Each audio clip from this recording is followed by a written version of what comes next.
अस्सलाम वालेकुम नाजरीन। इस एपिसोड के आगाज़ में हम देखेंगे बाकरा किले में कमांडर की बीवी शमसा से कहती है कि आपका अदब और तहजीब लोगों को हैरान कर देती है। देखते हैं कि आपकी आवाज़ लॉर्ड जूम की तारीफ़ के मुताबिक है भी या नहीं। और फिर अगले ही लम्हे शमसा गाने लग जाती है। शमसा की आवाज़ सुनकर खजाने की खोज लगाने वाला खलील कहता है, बुलबुल ने भी गाना शुरू कर दिया है, बालन कहाँ रह गए हो। उधर बालन भी आगे बढ़ रहा होता है। इधर शमसा की आवाज़ से सब खवातीन महजून हो रही होती हैं। सब कुछ मंसूबे के मुताबिक चल रहा होता है। खलील बालन का इंतजार करते करते जैसे ही आगे बढ़ता है, उसी लम्हे एक सलीबी सिपाही उसके सामने आ जाता है और पूछता है, तुम कौन हो, तुम्हारा यहाँ क्या काम है। खलील जवाबन कहता है, मैं एक मेहमान हूँ और लॉर्ड जियोम के साथ यहाँ आया हूँ। ये सुनकर सिपाही कहता है, इस तरफ आना मना है, कमांडर का कमरा किले की दूसरी जानिब है। आगे बढ़ते हुए खलील का तावीज़ जमीन पर गिर जाता है। वह सिपाही से कहता है, माजरत, मैं इस तरफ आ गया, मुझे रास्ता मालूम नहीं था। जैसे ही वह तावीज़ उठाने लगता है तो सिपाही कहता है, रुको, और खुद तावीज़ उठा लेता है। तावीज़ पर लिखा होता है हुक, जिसे पढ़ते ही वह समझ जाता है कि खलील मुसलमान है। मगर इससे पहले कि सिपाही हमला करता, वहाँ बालन आकर उसे मौत के घाट उतार देता है। ये देखकर खलील कहता है, एन वक्त पर आप पहुँचे, वरना मैं मर जाता। इसके बाद दोनों उसकी लाश को ठिकाने लगाते हैं और खलील तावीज़ को चूमते हुए कहता है, यह मेरी दादी का तावीज़ है, इसे गिराने वालों को तुमने देख लिया। फिर बालन पूछता है, दरवाजे पर निज़ाम कैसा है। खलील बताता है, बहुत ज़्यादा महफूज है, अंदर फरीज पर मुहाफिज की बजाय सिपाही मौजूद हैं। ये सुनकर बालन कहता है, फिर वहाँ से जाना कोई होशियार एकदम नहीं होगा, हमें पीछे से पलटना चाहिए। इस तरह दोनों आगे बढ़ते हैं। किले के बाहर सलाहुद्दीन अयूबी और लतीफ़ इंतजार में बेचैनी महसूस कर रहे होते हैं। अंदर खलील बालन से पूछता है, आपने इन रास्तों के बारे में इतनी दुरुस्त मालूमात कैसे हासिल की।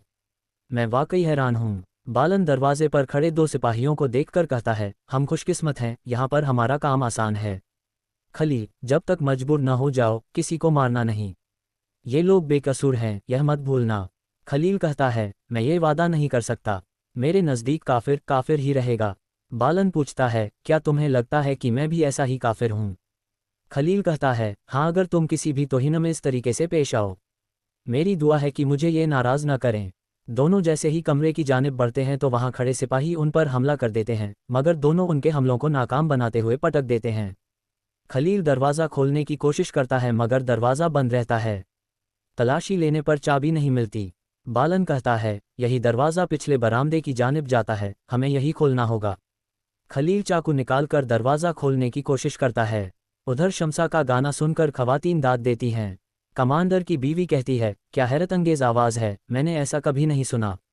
अगर तुम चाहो तो मुझे इस किले में तुम्हारी मेज़बानी का एजाज़ हासिल होगा। शमसा कहती है, यह मेरे लिए बाइस फ़ख्र है मोहतरमा, लेकिन नामुमकिन है, मुझे कुछ जाना है, शहजादी सबीला मेरा इंतजार कर रही है। इधर कमांडर लॉर्ड जियोम से कहता है, मुझे उम्मीद है कि आपने खाने से लुत्फ़ उठाया। अगर आप चाहें तो हम किले की सैर कर सकते हैं। लॉर्ड जूम जवाब देता है, इसकी कोई ज़रूरत नहीं, जोनस बहुत जल्द आ जाएगा। दूसरी तरफ काहिरा में सबीला जमशेद की दुकान पर मौजूद होती है और उसने मुसलमान औरत का भेष अख्तियार किया होता है। जमशेद गलती से उसे सबीला पुकारता है, फिर कहता है, ओह, क्या कह दिया। खातून सबीला दुकान का अख्तियार संभाल लेती है। काम करते करते उसे सलाहुद्दीन अयूबी का खाका नजर आता है और पूछती है, ये खूबसूरत नौजवान कौन है, क्या ये दुकान का पुराना मालिक है। जमशेद कहता है, नहीं, यह अमीर सलाहुद्दीन है। ये सुनकर सबीला गुस्सा हो जाती है। बाकरा किले में खलील दरवाज़ा खोलने की कोशिश करते करते आखिरकार कामयाब हो जाता है और दोनों अंदर दाखिल हो जाते हैं। बाहर सलाहुद्दीन अयूबी कहते हैं, वक्त आ गया है, लगता है कोई मसला है। लतीफ़ पूछता है, मेरे अमीर, अब क्या करेंगे। सलाहुद्दीन अयूबी कहते हैं, मैं अंदर जाऊंगा, तुम यहीं रहोगे।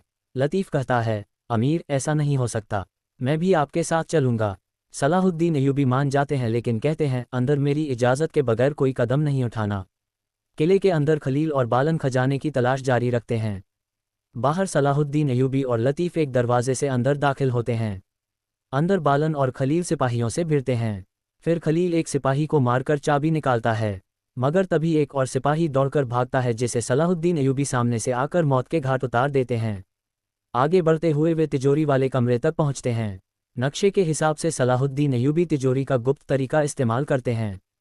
घुमाने के बाद दीवार से एक चाबी निकलती है। बालन तिजोरी खोलता है और अंदर ढेरों जेवरात देखकर सब खुश हो जाते हैं। मगर तभी बाहर से आवाज़ें आती हैं, तीरंदाज, हमला हो गया है। दरवाज़ों की तरफ जाओ। ये सुनकर बालन और सलाहुद्दीन चौंक जाते हैं। बालन गुस्से में कहता है, जंगी। और सलाहुद्दीन अयूबी की तरफ गुस्से से देखता है। उधर शमसा और लाट जूम तक भी यह आवाज़ें पहुंच जाती हैं। खलील और लतीफ़ भी परेशान हो जाते हैं।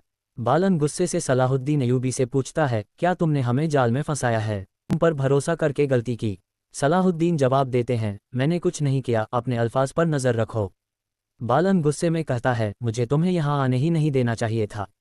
इसी बीच लतीफ़ और खलील आते हैं और हालात की गंभीरता बताते हैं। बाहर अमीर रोकी और मदद फ़ौज के साथ किले का जायज़ा ले रहे होते हैं। मदद समझदारी की बात करता है लेकिन यारों की हमला करने पर अड़ा रहता है। किले के अंदर अफरा तफरी मच जाती है। बाज़नी सिपाही खजाने के कमरे में पहुंचते हैं मगर खजाना वहां से गायब होता है। सलाहुद्दीन अयूबी खजाना लिए अपने साथियों और बालन के साथ छुपे होते हैं।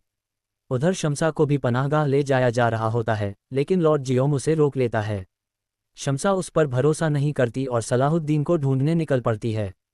आखिरकार उसे सलाहुद्दीन मिल जाते हैं और वो उसे साथ लेकर आगे बढ़ते हैं। किले के बाहर रोकी और मदद खबर का इंतजार कर रहे होते हैं। जैसे ही उन्हें पता चलता है कि सलाहुद्दीन अंदर है, सब हैरान रह जाते हैं। रोकी हमला करना चाहता है लेकिन मदद उसे रोक देता है। आखिरकार सलाहुद्दीन खजाना लेकर बाहर निकलते हैं। मदद उन्हें देखकर खुश होता है लेकिन रोकी गुस्से में पूछता है, तुम यहाँ क्या कर रहे थे?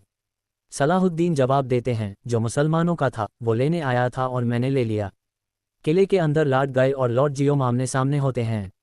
अचानक खबर मिलती है कि खजाना चोरी हो चुका है और जियोम के साथ आए मेहमान भी गायब हो गए हैं।